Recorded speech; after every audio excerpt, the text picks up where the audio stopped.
우리를 웃고 울리는 수많은 무대들. 그 이면에 숨겨진 이야기. 공연 기획의 허화실은 무엇일까요? 뭐 각자 뭐 하시고 싶은 문화를 즐기시고 싶으신 거 있으세요? 어떤 거? 뭐 영화도 좋고 뮤지컬도 좋고. 네.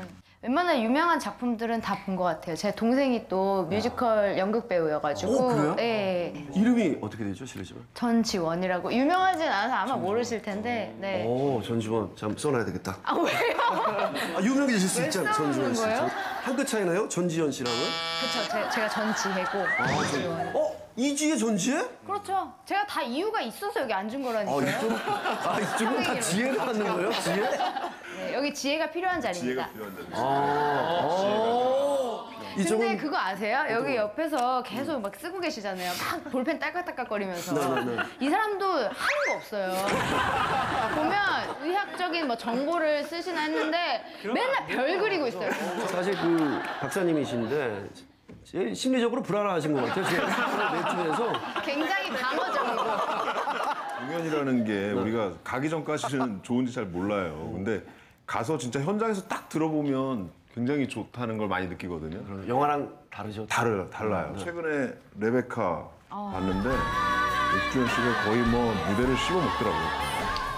어떻게 소화는 잘 시키던가요? 그 정도로 씹어. 아니 그 고음에서 마지막 고음에서 이 옆에서 봤는데 끝내주죠. 거의 뭐 얼굴의 반이 입이더라고요. 정말. 그 괴물 아닌가요? 아니 노래할 때 육주현 씨 죄송합니다.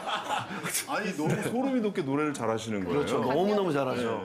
저희 그 연예가 중계에 김승민 씨가 하는 이제 베테랑 프로를 보면은 이제 옛날에 연극을 하셨는데 지금 이제 성공한 분이죠. 연극 했을 때 뭐 돈이 있겠습니까? 뭐 저 1년 뭐 연봉 고작 해봤자 300만 원 이런 얘기 계속 하신단 말이죠.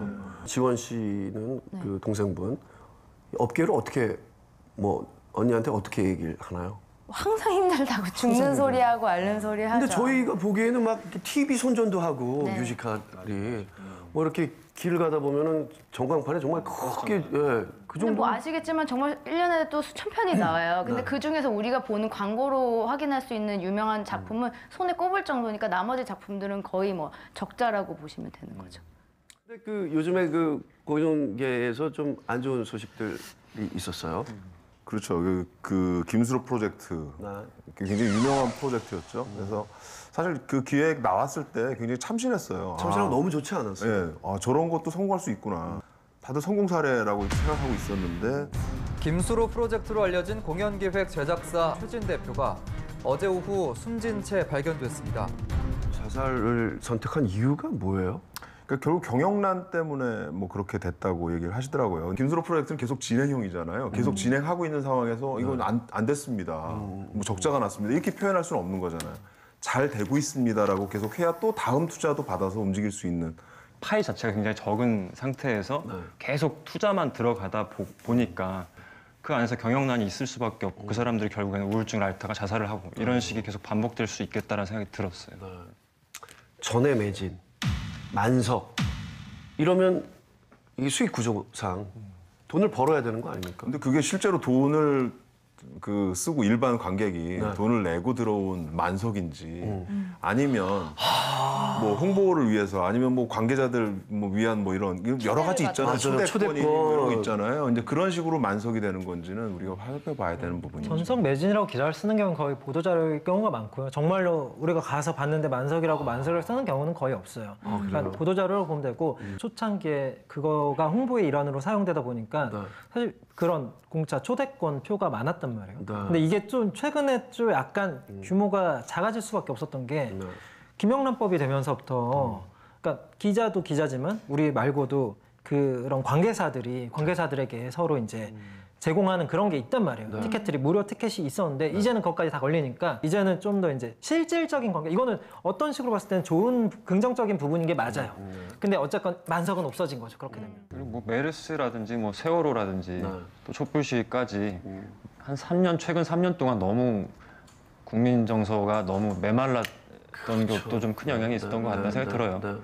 사실 여유가 있어야 공연을 보죠. 근데 그래도 나는 저렇게 오히려 메마른 정서를 치유해 주는 것도 또 예술이라고 생각하거든요. 문화고. 그래서 오히려 반대로 생각해서 거기 가서 좀 치유를 받았으면 좋겠다는 마음의 여유가 좀 더 생겼으면 좋겠다는 게 제 제가 기본적인. 지금 편집장님한테 하고 싶은 얘기예요. 공연 마음의 좀 여유를. 보고 칭찬 좀 받으세요. 네? 힘을 받고 있어. 기자가 잘못했죠. 기자 때문에 김영란법이 이렇게 생긴 거 아니에요. 기자들이 이렇게 돈 받고 밥도 먹고 야, 선물 받고. 짤방 욕심 내시네요. 셀프 디스. 요즘에는 아이돌을 캐스팅해서 일본에서도 오고 중국에서도 오고 막 그런데 그 몸값이 굉장히 비싼 아이돌들을 이렇게 캐스팅하는데 그걸 어떻게 감당해내는지. 그게 장단점이 좀 있다고 생각돼요. 그러니까 아이돌들이 들어와서 사실 비판적인 시선이 되게 많거든요. 그 업계에서는 아 진짜 뮤지컬 열심히 준비해서 뮤지컬 배우 하려고 하는 친구들이 있는데 잘 어떻게 보면 낙하산처럼 툭 들어온 부분들이 있다는 거죠. 그때 초창기만 해도 이런 부정적인 시각이 정말 많았는데요. 저는 최근에 이제 공연 관계자들 만나면 그런 걸로 부정적인 얘기를 하는 사람은 거의 보지 못했어요. 이유는 뭐죠? 그러니까 그나마 그들 때문에 티켓 파워가 생기고 티켓 파워가 있는 그들 때문에 많은 관객들이 더 많이 본다. 그게 낫다. 그리고 이제 그들이 우려하는 건 딱 하나예요. 뭐예요? 지금 들어와서 이제 옥주원 씨나 뭐 예를 들면 김준수 씨나 그런 분들처럼 실력이 출중해. 그럼 괜찮아요. 근데 문제가 뭐냐면 아이돌이 이름만 가지고 들어온 친구들이 몇 명 있는데 그 중에는 정말로 기본기가 안 되는 친구들이 있어요. 티켓 파워가 있더라도 이런 경우에는 작품의 전체적인 질을 저하시키니까 이건 장기적으로 봤을 때 안 좋은 거죠. 하지만 이제 실력이 보증됐다고 했을 땐 굳이 그들이 아이돌이라는 것 때문에 역차별을 받지는 않아도 좋겠다라는 거죠. 그 신성훈 씨가 얼마 전에 로키라는 영화가 이제 뮤지컬로 옮겨져가지고 도시락을 싸서 식단을 먹고 이러면서 4개월을 훈련하면서 딱 만났는데 신성우가 아니라 로키가 돼 있는 거예요. 이 공연이 너무너무 보고 싶은 거예요. 공연 바로 전날 공연이 다 취소가 돼버렸어요. 없어졌어요. 그러면 그렇게 오랫동안 준비한 배우들, 신성우 씨뿐만 아니라 많은 조연 배우들, 조조연 배우들, 단역 배우들까지 그 시간과 그 정신적인 거 그리고 돈도 사실 못 받는 거 아니에요?